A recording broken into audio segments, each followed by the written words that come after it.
And Pierre, we do the, now we're live. Good morning, everybody. Hello, good morning. Good morning, Rasmus.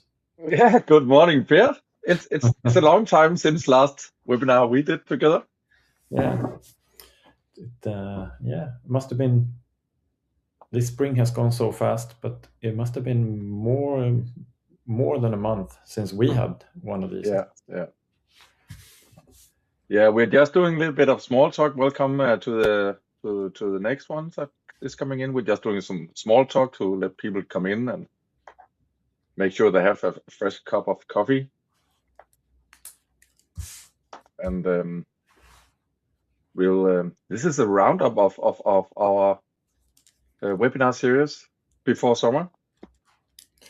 Yeah, and we knew that this was an important topic, and I think it has crystallized more since we started. But I'm very happy to say that what has happened is that a lot of not only us and people working with us, but I think it seemed like since February until now, a lot of people in the industry have gotten to the phase where this is where the security and maintainability and the management of agentic systems are starting to become a must deal with question. So I think the importance of this has really increased a lot from the time that we planned this webinar progression until now. And we had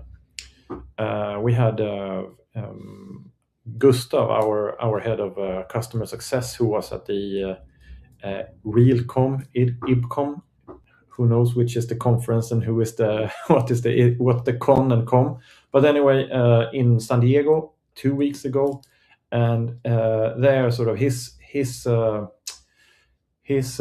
market research from the US was that there maybe not the implementation has gone that much further than what we see with our home market customers, but that the mind frame and the decision making about committing and getting started on AI and especially agentic AI is far ahead. That he was there over 3 weeks, and in the booth, hundreds of people came up and started asking, and no one was asking what it is or about whether or not to do that. It was all about how and when and in what way, and everyone was referring to what they had started. So I think that was it's always interesting to compare markets, but that was a little bit of an eye opener for us, that the difference in that sort of decision journey is that big. Anyway, that's and there it was even more about security and maintainability and audit, being able to audit and maintain these systems. And we see the same. We had this launch a seminar in Oslo a few weeks ago, where we had a few of the biggest universities speaking about all this, and it was also they know about the need for their owning their own data, but also that governance and data security and safety is a big issue coming in. All right, people are still coming in, but let's get started. Okay.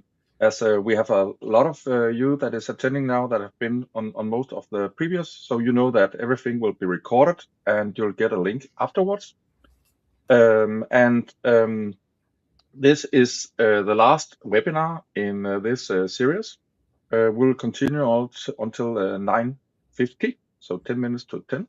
So we hope you have your coffee ready, ready for some input for this morning before your summer holiday.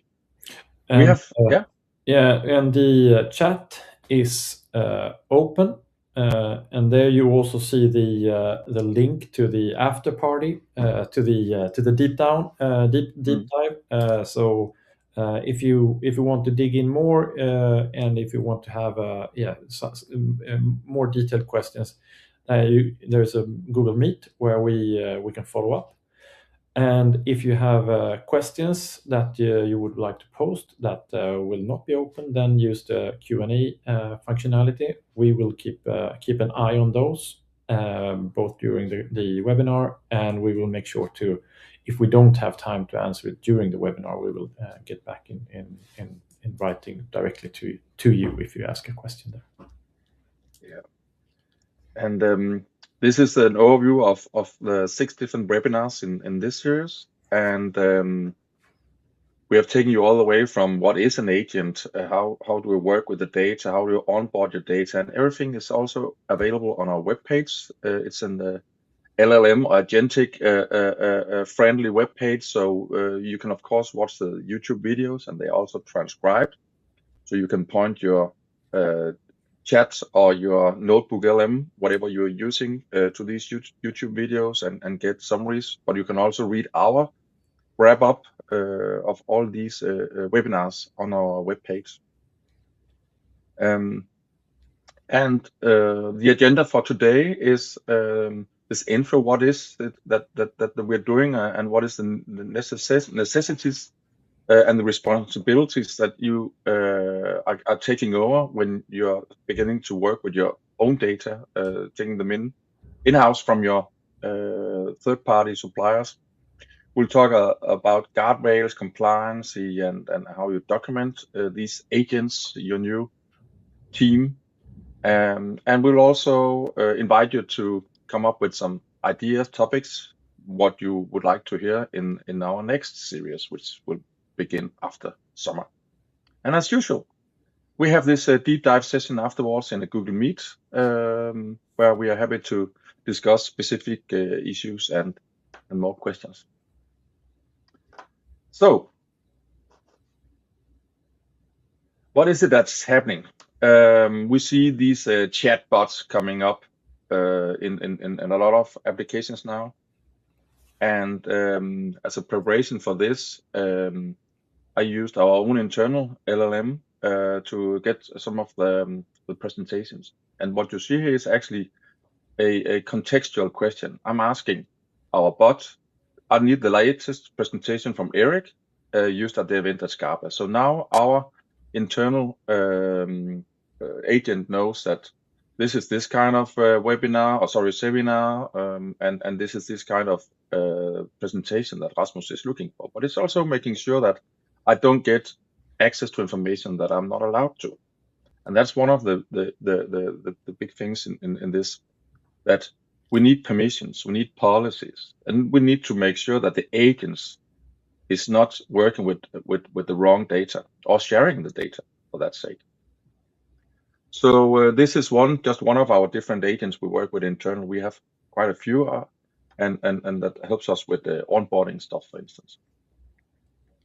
So the change that we see right now, and I guess also you that's listening to this is seeing this, we are going very fast towards actionable data. Not actionable in the sense that it's humans that needs to do actions, but actually it's agents. Right now we're still building a lot of new systems, new silos, a lot of data. We can watch as humans, we do decisions, and sometimes, or maybe very often, we are very busy looking into our charts and reports. In the future, maybe even tomorrow for you that is listening, you have one model across your different systems, one data model, and you own not only the data, but actually also the data layer where your own agents can act on this. So you do not wait 3 weeks to find out that you have some water leakages. Your agents are realizing this each Monday, or maybe even each morning. And if you want your agents to work, there's 3 things that you need. The agents need a world, they need some data and relations and a context so they can understand. And they need this data layer they can act upon. And you also need to give them permissions to act. What should they do? Consider them as trainees in the beginning, and work with them train them to become seniors that do decisions themselves. And for the world that the agents will look into, you need one vocabulary. If you have 50 different ways of mention or adding what is a room, what is the type of the room across your portfolio agents, it will hallucinate. A room is a room, and we of course use real estate code. That's an open standard for this. So a room and a sensor in a room is exactly the same name across all your buildings. But portability is also a thing, because agents and vibe coded apps and that stuff can actually be ported from one building to another when you have this data layer, this independent data layer.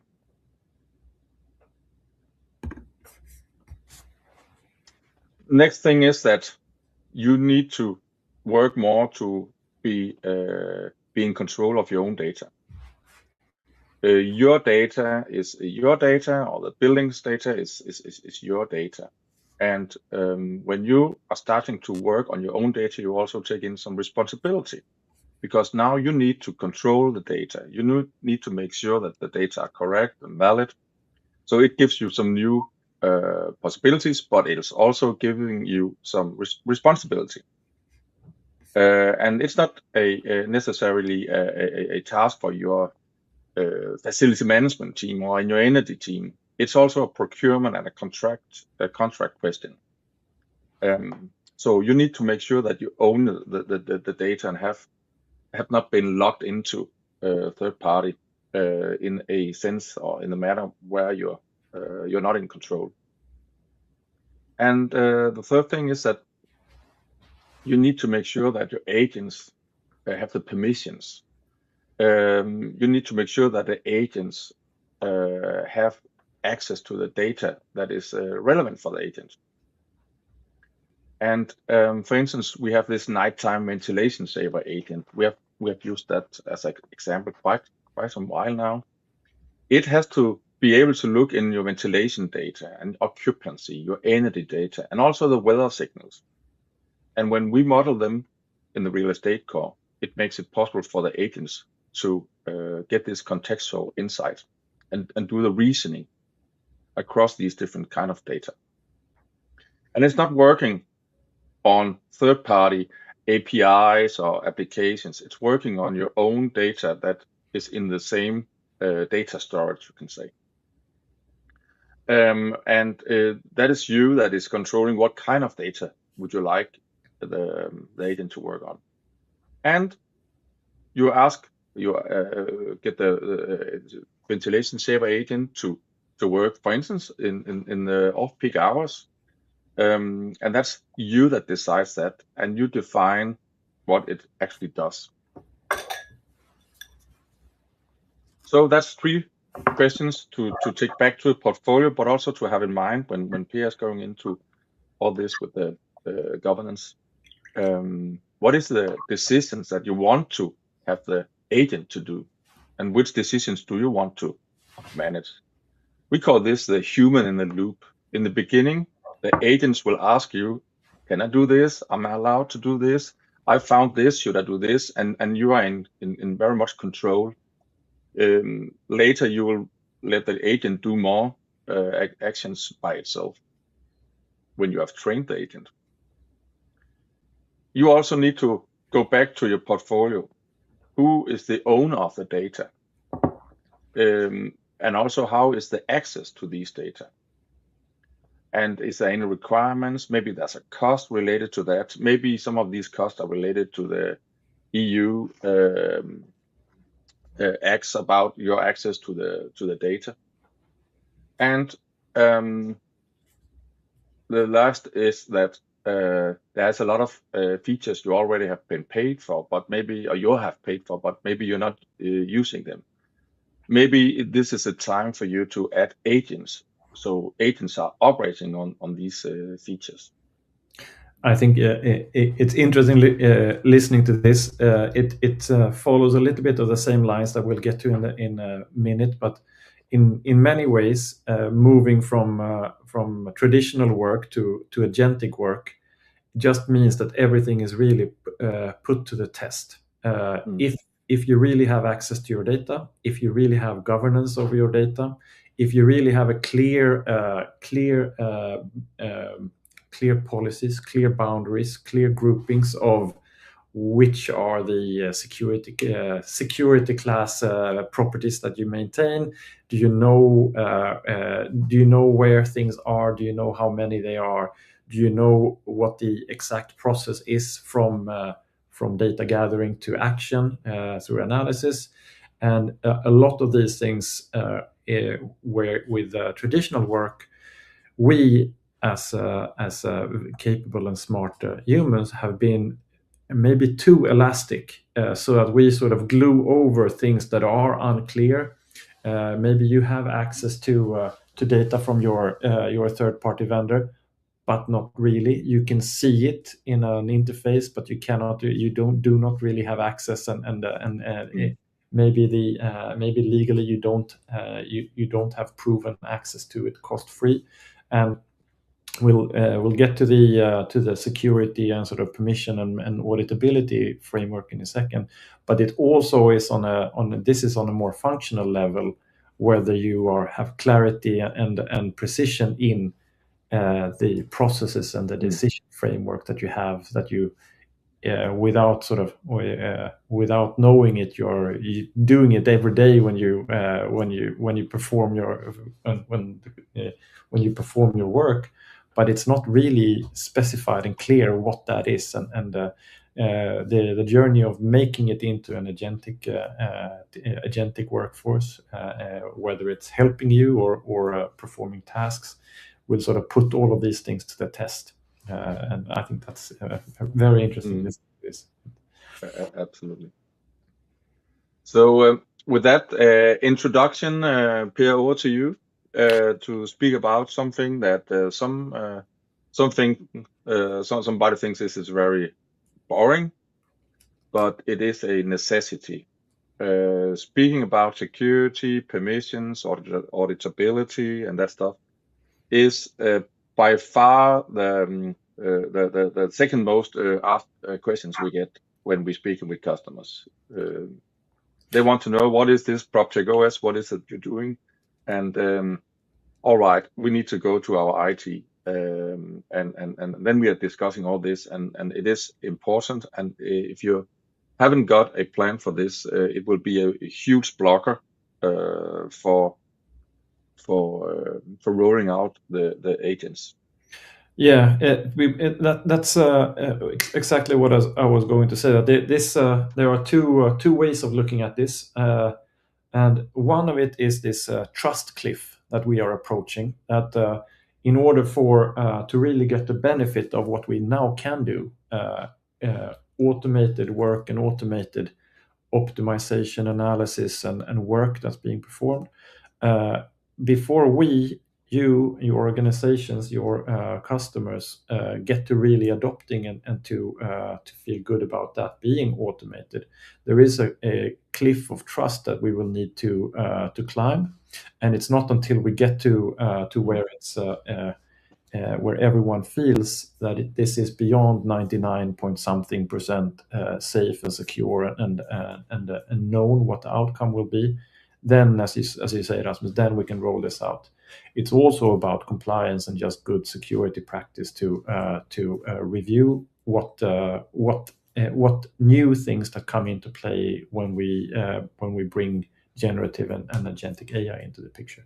So when we prepared for this, we had a series of tidbits that we would demo because we have what we are going to show. We have implemented in Proptech OS, and some things we have implemented a long time ago when we built an application platform, and some things we have implemented now since we started with agentic AI last year.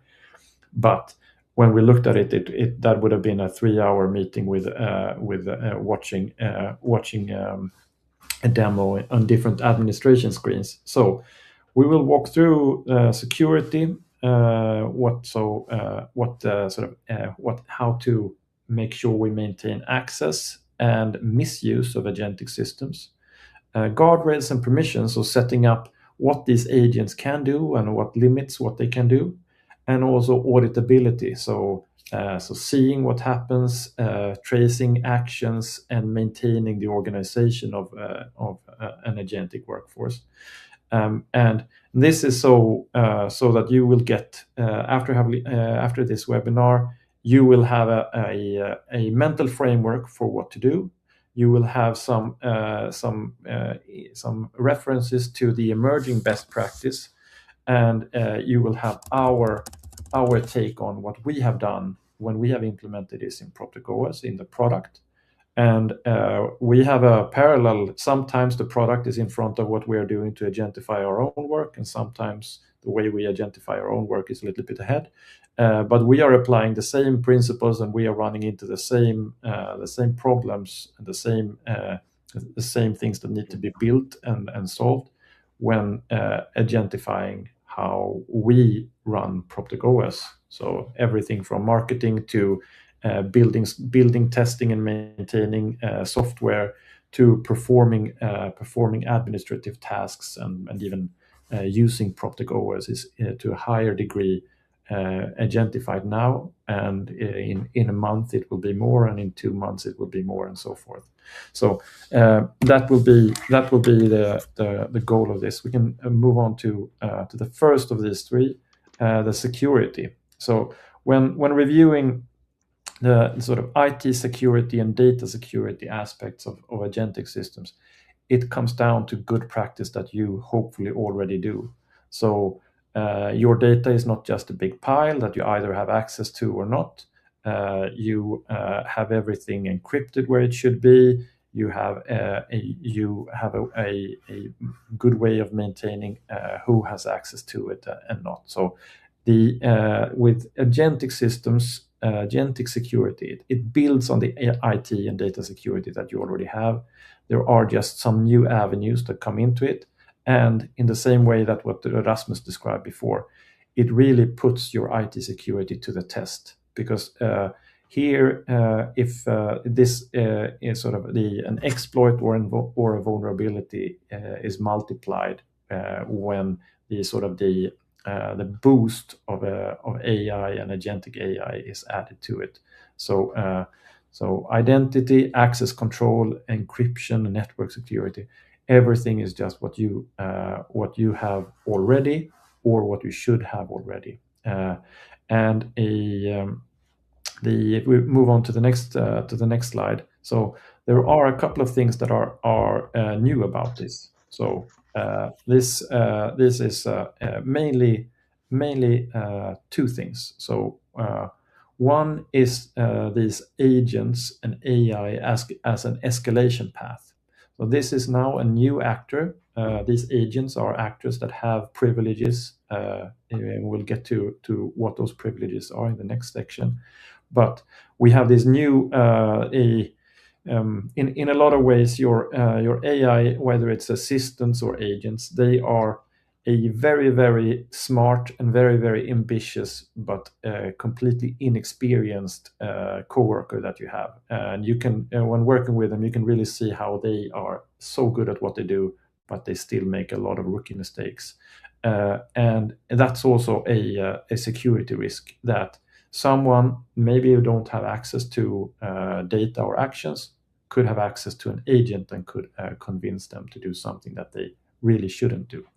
And the other one is a sort of context slide, or an agent becoming a rogue agent, where it goes beyond what it was instructed to do. And everything else comes back to good IT security and data security. But these are the avenues in and out of the agentic workforce that needs to be taken care of from a security point of view. And both of them is the sort of avenue into managing managing permissions and guardrails. We'll get back to this. We have a footer here about this OWASP top 10 list, the NIST sort of framework. So this is interesting because it's when reviewing, because we have both for Proptech OS and for our own work, we have tried to extend our IT and data security, and it's interesting that it's these traditional data and IT security authorities that are still building the standards in this new world. So the OWASP is the open source sort of internet age way of maintaining a open security practice and vulnerability testing frameworks. And NIST is from the US government, but it's still sort of a more government authority. And they along with ISO are still the ones currently writing the book on what to do. But so how do we make sure that these two security issues are managed? That's by maintaining a good permission posture and a good guardrail structure. So if we move on to the next slide. So this is also comes down to the same practices that you would have when managing permissions and guardrails for your applications or for your users. So minimum privileges, minimum agency. So give access to read and access data or digital objects only what it needs, and to make sure that it doesn't have access to perform any actions more than it needs. So when you move from an assistant setting to an agentic setting, make sure that these new agents have an identity, and that you can manage granular permissions for what they both access and what they do. And what we see when either we collaborate with other data and AI platforms, or when working with property owners that have their own have come far on their own, is that there are the sort of the difference between, or what we would like to think of, the difference between analytics or a sort of just a data warehouse and an operating system becomes quite clear, that you don't have this identity and permission frameworks that are attached to each other. But so for agents, give them just the bare minimum of both access and agency. Make sure you have a policy framework that you can apply.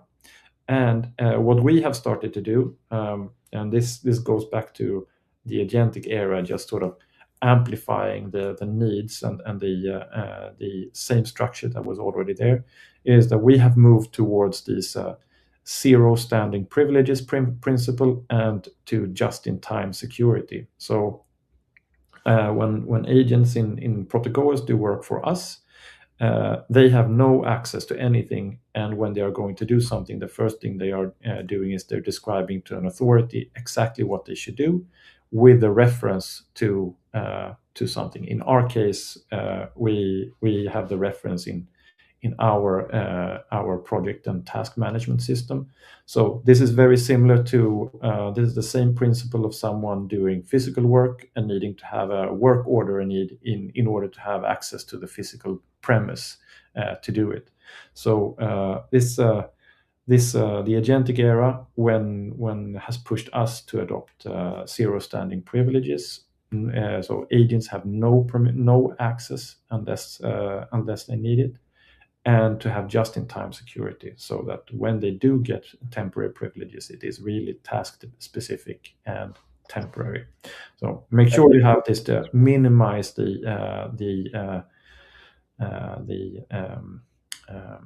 exposure area of your data and your actions towards the agentic workforce. This is the first part of permissions and guardrail, and we can move on. And one of the what we see out there is there's a lot of discussion humans versus agents, and are agents taking our work and stuff like that. Of course, they're not taking our work. They are just giving us humans superpowers. But if you go back into your different OT systems, your applications, and look into those who has access, we see that very often it's not a problem to get access if you have third-party consultants. The challenge is to make sure they don't have access when they are finished with those projects. So that's a small task you can do when you get back to your work after this. Take a look at who is actually having access to your different systems. What are they allowed to? And have that in mind when we're talking about this just-in-time security, because this actually you're allowed to work for this 1 or 2 days or 1 or 2 hours and only do this, and then you're out again as an agent. And this is not only coming into the agents that is running on top of the Proptech OS or embedded in the Proptech OS platform, but it could be external agents from another system, from a vendor or a supplier. So that's also one thing to have in mind, that by working with the agents in combination with the humans, you will actually get a higher security level. Yeah, and just it comes back down to sort of good fundamentals, whether it's data quality or security practice, to make sure that anyone who acts has their own individual identity that is traced and tracked, and that you have a good policy framework that can be very granular and temporarily limited, so that it can be just in time, that it can be automatically revoked, or that it could easily be revoked when it's not anymore. The other important aspect of setting up the permissions and guardrail structure for your agentic workforce is to have this map towards, and to make sure you have an understanding of the EU AI Act, and that is definitely a multi-hour session on its own. But on a sort of the bare minimum level is to keep track of the risk level of your different AI systems. And you could either look at Proptech OS as a system, but in Proptech OS we review each agent as its own risk, with its own risk level. And the AI Act has these four different levels. So minimal, limited, high, and unacceptable risk. And this means that you could either, from a company point of view, have a different administrative policy framework that comes into play when these different risk levels are with different systems or actors that are on these different risk levels. But this to the sort of the easiest and the most sort of threshold level is to just keep track of what system. I mean, it doesn't have to be agentic. If you have a smart system to optimize your heating or your ventilation already, the AI Act probably applies to that if there is an AI component to it, which to an increasing degree there always is. But most of what we do, this is set. How it applies to agents is still something that will be more the standards, and sort of the common practice has not been crystallized yet. But most of what we do, we fall into in our domain, in the building, in the real estate industry, and in the sort of OT technologies of the real estate industry. We fall into the limited or high risk, and so for high risk, that is in these cases where we would do where we would control elevators or locks, some things. So those are those rare cases that we would want to keep an extra eye on. And otherwise, we are at a limited risk when we have an AI system that is accessing data, or that is performing a more sort of easy actions, whether it's adjusting set points in a heating or cooling system also. But this is on the policy framework, on the as in compliance framework. Just keep track of what you are setting up on your agentic system towards the EU AI Act. And when we come back after the summer, we have it in the making a test, an automated test of your Proptech OS agents towards the EU AI Act. But that is something you'll see in the product when you get back from your vacation. Right, and then the third part, if you have your security in place and you have your guardrails and permission structure in place, the other, which is both from a security and compliance perspective, but also from the perspective of managing agentic work, is auditability, visibility, and maintainability of all of this. So whether you are using Proptech OS agents, whether you are setting up your own agents in Copilot Studio or building your own agent harnesses, just make sure you can, from an auditability point of view, answer the questions about what agents did when, so that everything that they do is logged. Especially coming back to these the risk levels, this is not something that you can. This is not a nice to have. This is something that is need to have, especially when there are actions, whether it's creating objects, creating work orders, or controlling physical systems. That each agent has an identity and that their actions are logged. Who set up the agent to do it? So whether it is an agent-to-agent chain with one telling one forwarding a task or a control scenario, or who edited the agent system prompt. Rasmus, why did you tell the nighttime saver to turn everything off all the time? And make sure that you have an audit trail that also goes into the organization and setup of these agents. Who set up the agents to do it, and so every the agents are very good. The current generation of AI agents are good because they are language models, which means that what they see and what they produce are text. So it is very, very easy to keep exact logs of who is doing what in order to set up or convince, or when they speak to each other in a even if it's a sophisticated hierarchy, there to keep that log. And here we have a question coming in because it's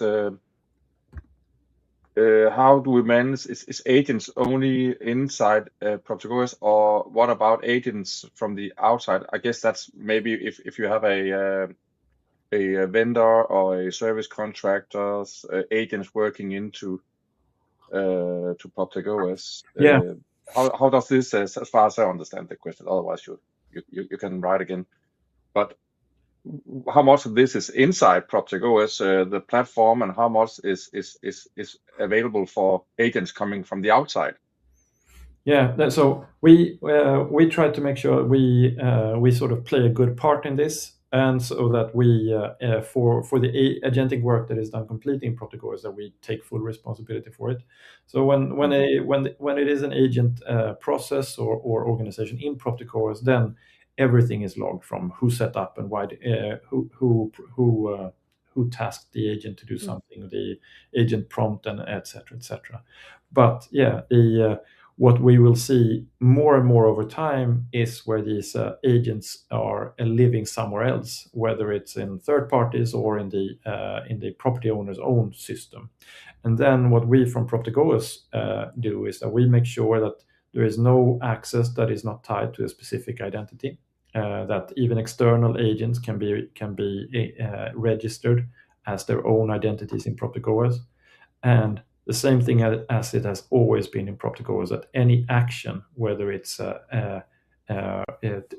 controlling something, set point, or changing data, or opening, closing, turning on and off something, that is logged with exactly who did it, what the operation was, and what the outcome was, and then we can at least be part of this larger organization of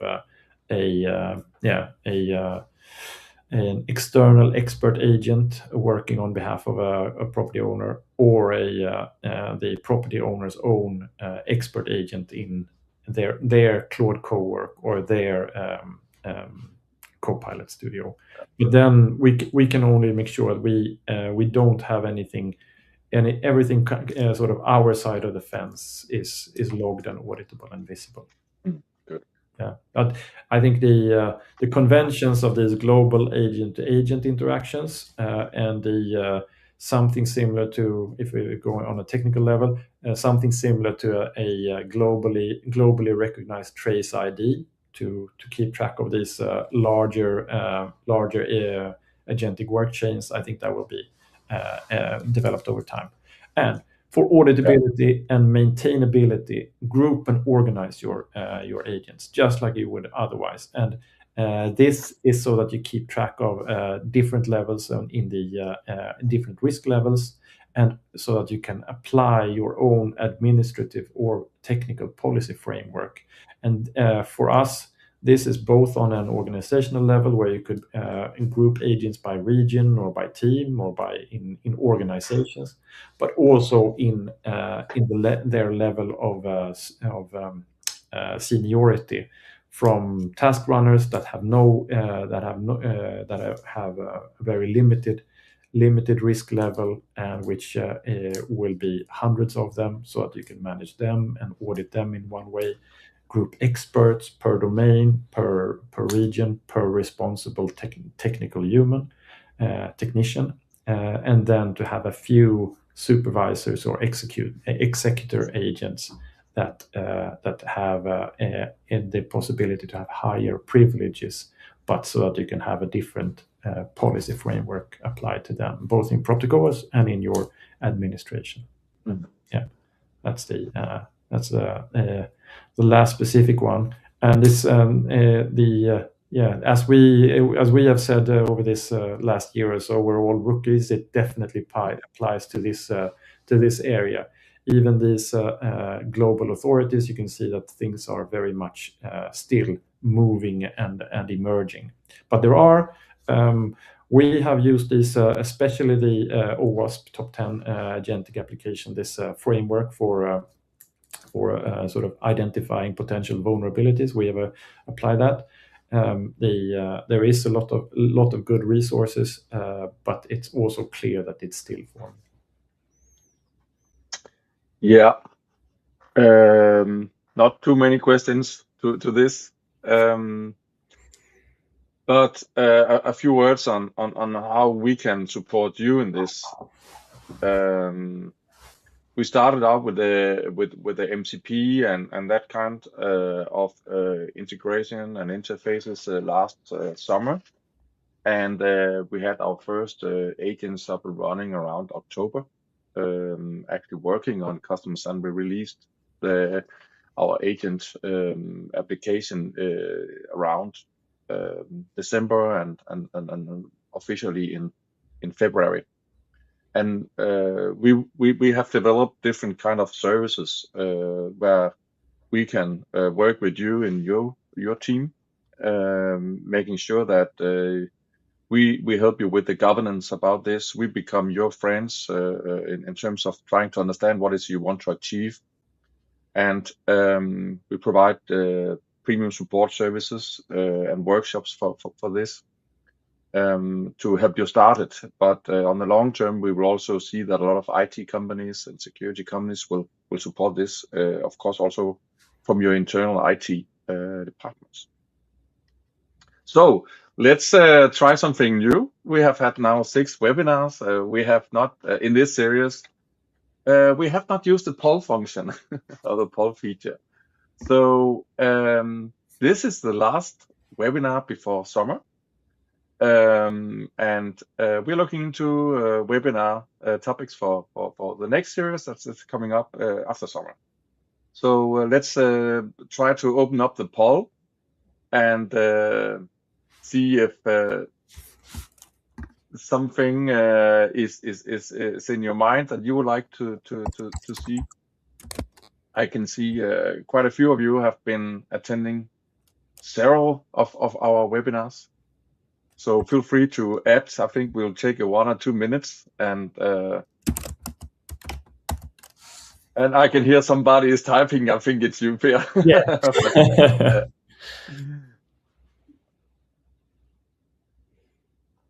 Yes.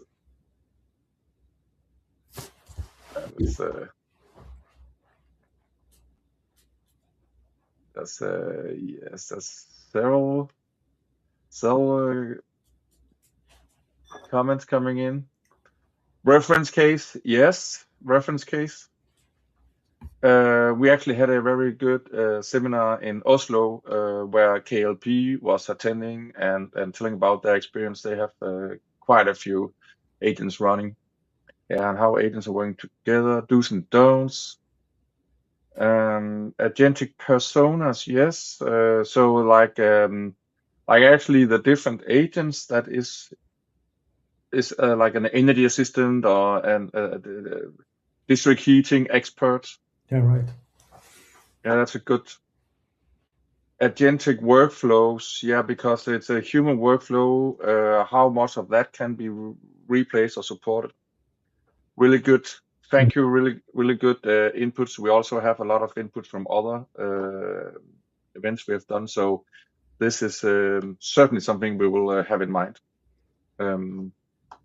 Now we will we'll start ending this last webinar. If you have questions or want to discuss some of these things in details, maybe within your own situation or own portfolio, feel free to reach out, of course, to us, but also go on the Google Meet link, and we'll meet up in 10 minutes. So you can have a fresh cup of coffee, and we can go into details. And we should also not forget the physical meetups. We are, of course, going into summer, and our last event is next week. It's Almedalen. It's a huge event in Sweden. Come and visit us, or follow us on the different social media platforms. I think that's it for these 6 webinars and before summer. Thank you, everyone. And what an amazing spring and coming into summer it has been. I think we had a lot of high hopes coming out of winter, but I am so impressed with what a lot of property owners are doing now. I think it's a very, very inspiring.